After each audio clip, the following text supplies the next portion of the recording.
Hello, this is Allison from your University Writing Center.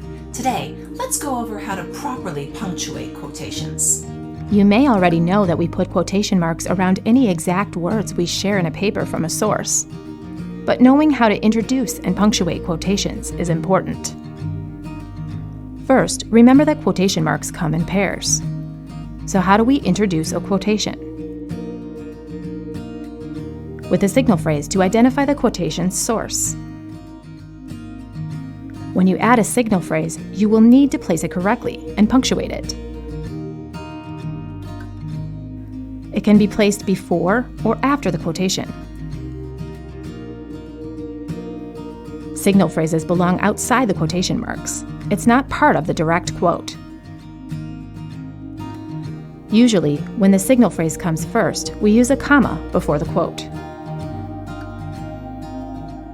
Sometimes we use a colon after a signal phrase, but only if the signal phrase is a complete sentence. Also, pay close attention to the punctuation at the end of a quote. Commas go inside the end quotes. And so do periods when you're not ending with citation information. Otherwise, the period always goes after the citation because the citation is part of that sentence. However, colons and semicolons go outside the quotation marks. Question marks go inside the quotation marks when the source asks a question.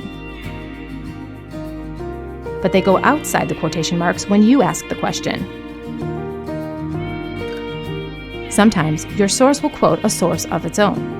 When you quote a source that includes quotation marks, add single quotes around the quote within a quote. Notice that when these inside quotes come at the end of a quote, you'll need a single quote followed by a double quote. These can be easy to miss when proofreading. And one final tip: do a separate proofreading pass to check your punctuation. It doesn't take long, and it will help you spot errors. Thank you for watching, and please reach out to the Writing Center for more writing tips.